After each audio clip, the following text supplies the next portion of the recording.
नमस्कार, स्वागत है आपका इस खास ब्रॉडकास्ट में। मेरा नाम है रविंद्र सिंह शोरान। हरियाणा में आज वो रैली हुई जिसका लंबे समय से हरियाणा के लोग इंतजार कर रहे थे इस विधानसभा चुनाव के दौरान।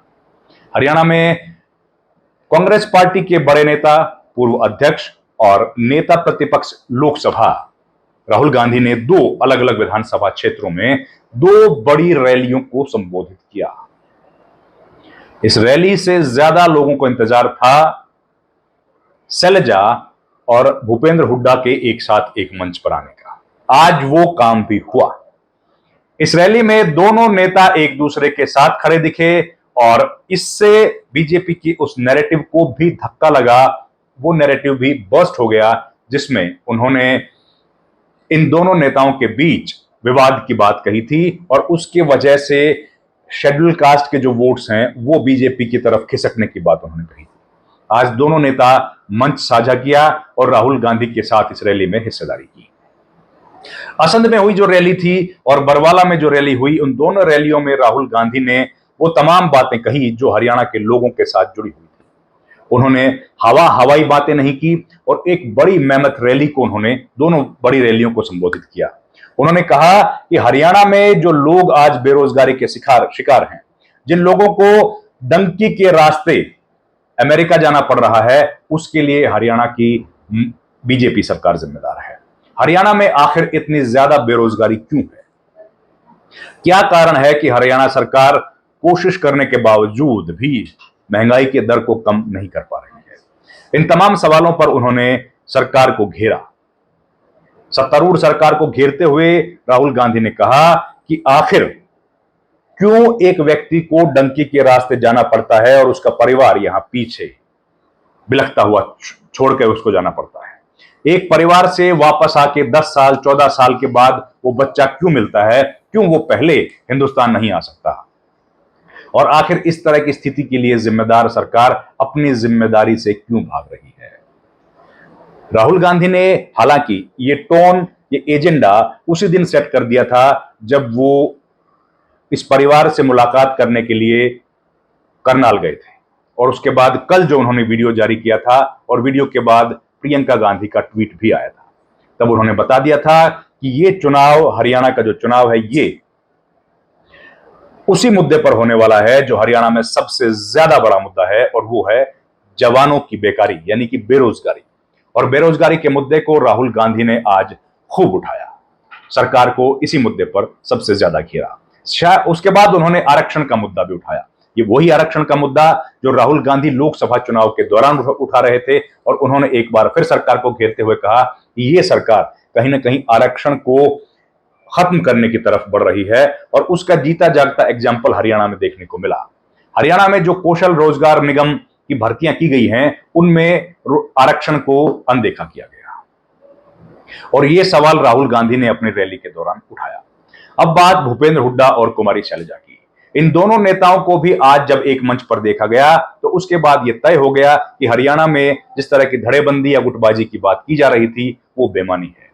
ये दोनों नेता एक साथ पार्टी के लिए काम कर रहे हैं और इन्होंने दोनों ने मंच को साझा करते हुए कांग्रेस पार्टी के लिए वोट की अपील की।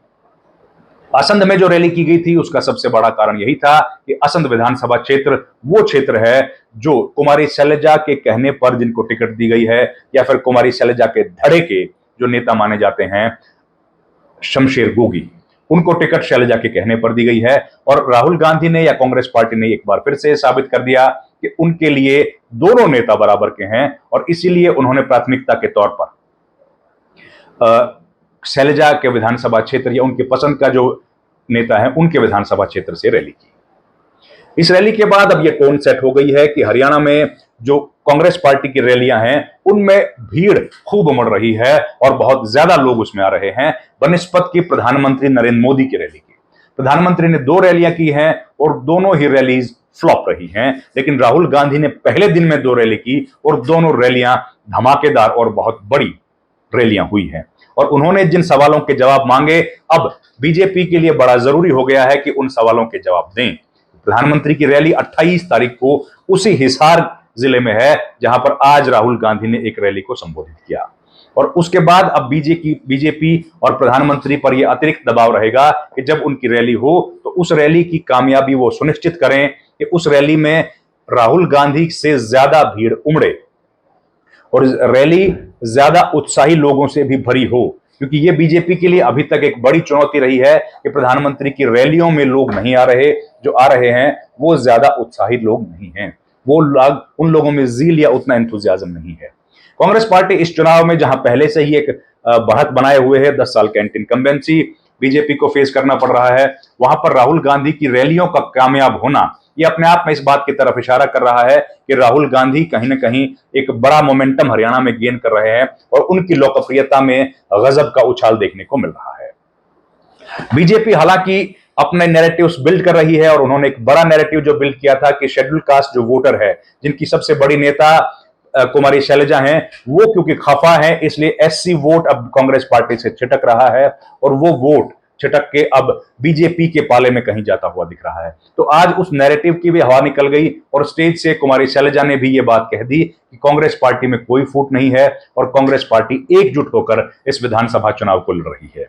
लेकिन यह बात तय है कि कांग्रेस पार्टी में दो अलग अलग धड़े हैं और दोनों मुख्यमंत्री पद की दावेदारी कर रहे हैं और इस बात से न तो प्रदेश केंद्रीय नेतृत्व को कोई ऐतराज है और न उन्होंने इस बात की कोई शिकायत की है, क्योंकि लोकसभा विधानसभा चुनाव के बाद जब विधायकों की बैठक होगी तो उसमें निर्णय किए जाते रहे हैं कांग्रेस में कि कौन विधायक जो है वो या विधायक है या विधायक नहीं है, कौन मुख्यमंत्री बनेगा।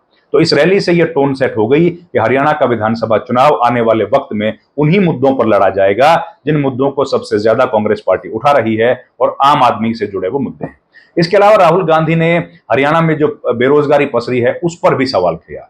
उन्होंने कहा कि हरियाणा में जिस तरीके से बेरोजगारी फैली है उसके लिए कांग्रेस पार्टी बीजेपी की जो नीतियां हैं, बीजेपी सरकार की जो नीतियां हैं वो जिम्मेदार हैं और बीजेपी को चाहिए कि अपनी नीतियों में वो सुधार करे जिससे कि हरियाणा के लोगों को राहत मिलती। लेकिन बीजेपी ने बार बार चेताने के बाद भी कोई सुधार अपनी जो पॉलिसी थी उनमें नहीं किया और इस वजह से हरियाणा की स्थिति लगातार गड़बड़ हुई। उन्होंने इंफ्रास्ट्रक्चर डेवलपमेंट की भी बात कही और इसके अलावा उन्होंने जो इंडस्ट्रियल सेटअप है उसमें भी बेरोजगारी होने की बात कही। प्राइवेट सेक्टर का भी उन्होंने जिक्र किया कि अगर सरकार की पॉलिसीज अच्छी होती तो यहां पर लोगों को ज्यादा रोजगार मिल सकता था। उन्होंने 10 साल में बीजेपी के कुशासन पर भी प्रहार किया और उन्होंने इंफ्रास्ट्रक्चर पर बोलते हुए कहा कि शहर और ग्राम दोनों इलाकों में इंफ्रास्ट्रक्चर बहुत खराब है और सरकार ने उस पर कोई ध्यान नहीं दिया।